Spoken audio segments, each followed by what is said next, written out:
個係一個動盪嘅年代，而呢個故事發生喺1973年嘅中國。各位同學，我哋毛主席佢發明咗呢個文化大革命，咁我哋要用呢個法家嘅思想嚟建立新嘅中國，而儒家思想已經過時啦，所以我哋要將所有儒家思想嘅人通通剷除。好，大佬講得好。仲有個班財主地主，以前成日剝削我哋而家要有仇報仇，梗係試翻以前嘅苦頭。喂，文國斌你覺得點啊？嗱，以前我哋翻學咧就成日俾老師鬧，話我哋冇出息。咁而家咧，我哋而家有呢個言論自由，咁我哋講咩都得。如果老師唔服我哋嘅，我哋打到佢變豬頭。講得真係好啊！我哋要打倒老師，打倒有錢人，打倒老師，打倒有錢人，打倒老師，打倒有錢人。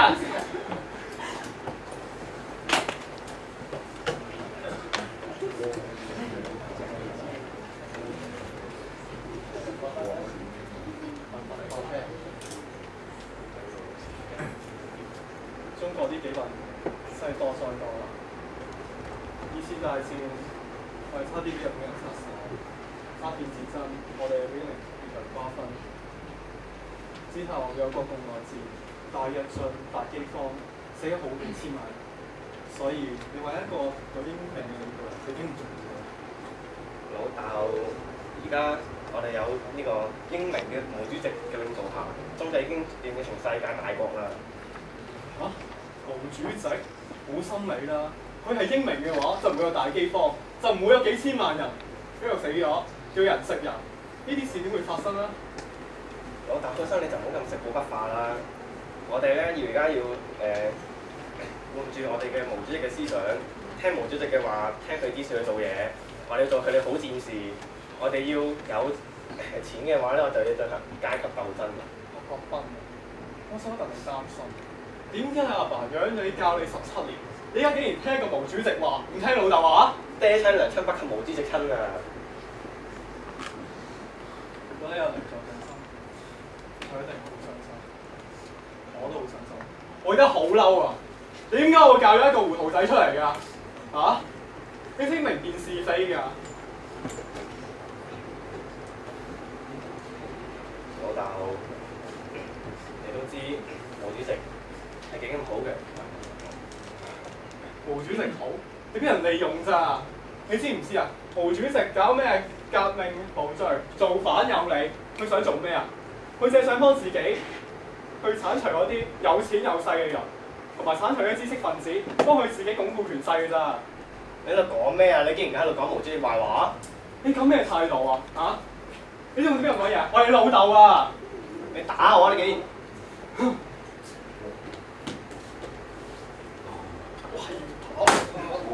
你知唔知啊？我唔打你嘅話，你永遠係一個死僆仔嚇！你想用革命家發夢？你竟然打我，你犯法，你唔可以罰我㗎！我係要罰你啊！我跪低！我唔會聽你講㗎啦！阿仔，阿算啦，你做啊！做一世毛主席嘅就夠啊！你呢番話擺喺舊社會就會信，而家喺啲新社會我唔會信㗎。走啊走啊！以後冇翻嚟啊！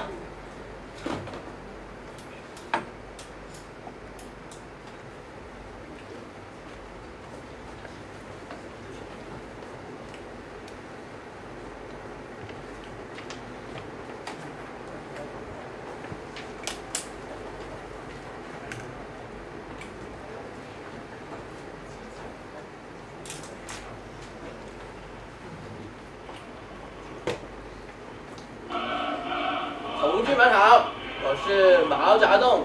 今天我们共产党要防止资本主义复辟，维护党的纯洁性和寻求中国自己建设社会主义的新的道路。过去几年的农创之星全是违反和意识形态领域的批判，都不能正确解决问题。所以，我们只要采取断然的措施，全面地、有效而下地发动群众的力量，这样才能介入党和国家的阴暗的一面，把被走资派剥夺的权利夺回来。好，好。那些困进党里、政府里、文化界里、军队里的资产阶级代表人物，这一批反革命、反党的受政治分子，一旦时机成熟，他们就会夺得政权，由无产阶级专政变回资产階級專政。絕對唔可以俾佢得逞㗎！絕對唔可以俾佢得逞㗎！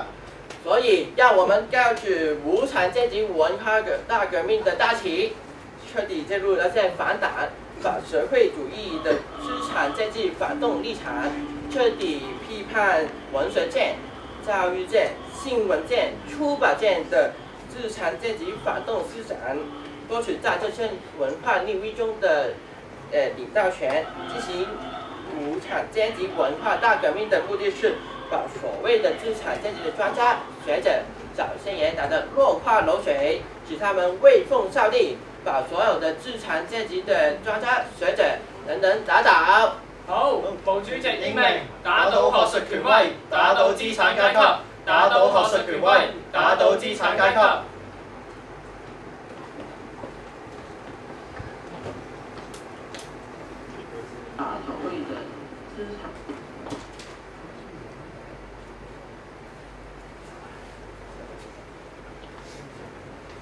把所謂的資產階級的專家學者權威祖先爺打得落花流水，使他們威風掃地，把所有的資產階級權威學者等打倒。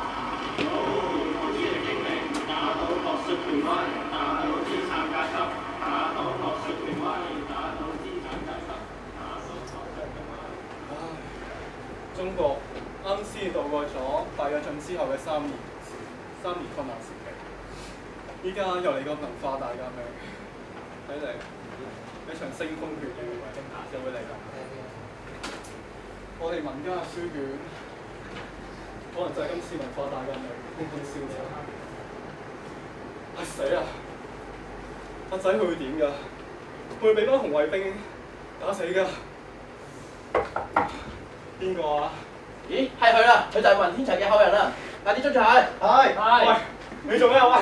喂，提手啊！喂，放開我！你做咩啊你？喂！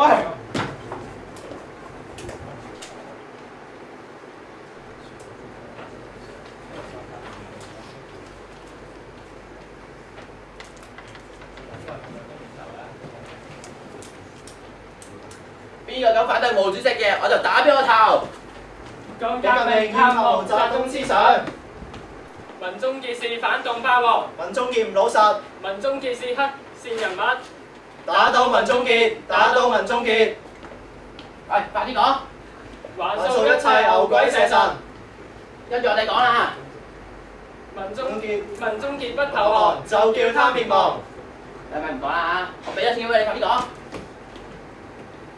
揾我嚟講啦，佢係文天祥嘅後人，佢反革命保四舊，佢完全同毛主席嘅思想背道而馳，佢完全睇唔起嗰啲資產階級。民眾結不投降，就叫他滅亡。還掃一切牛鬼蛇神。你個衰仔，為民間一切正直嘅牌坊，俾一個子人毀晒啊！你講你咪佢個仔？我唔係佢個仔，我由離開屋企嗰一開始我就唔係佢個仔，同佢一刀兩斷，完全同佢冇關過。民眾結不投降，就叫他滅亡。民眾結不投降，就叫他滅亡。民眾結不投降，就叫他滅亡。佢話你最血，你有冇做過？有冇做過？中國幾百年嚟，做咁多嘢，我哋咁多年文化，日本仔打我唔使，八國聯軍打我唔使，依家中國人已經要打中國人，有冇搞錯？燒晒5000年嚟祖先嘅心血，有一日中國要亡國，唔係衰喺日本仔手上，唔係衰喺八國聯軍手上，而係衰喺呢班冇腦人手上。你仲有咩好講？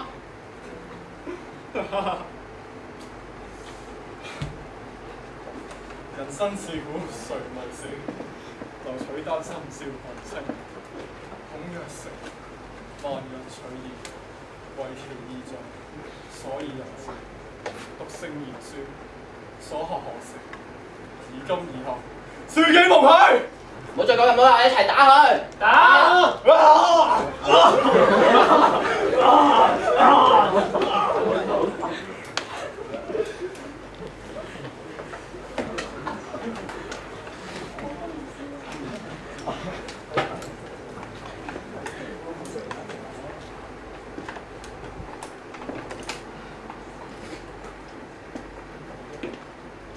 党改上改毛主席的既定方针是违背马克思主义，违背社会主义，违背无产阶级的革命。党改上改毛主席的既定方针是绝对没有好下场的。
各位同志好，欢迎来到中国共产党第11次全国代表大会。我是新任的中央委员会主席华国锋。四人帮江青、江春华、姚文元、王洪文他们上党夺权，策动反革命武装叛乱，已被警卫部队逼爆，进行隔离审查。我现在宣布。历时10年的文化大革命正式结束。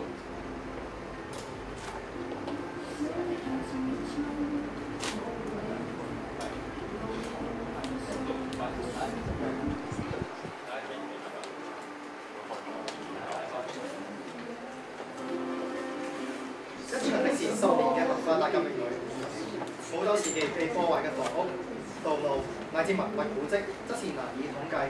經濟損失14200億元，非正常死亡5755萬人以上。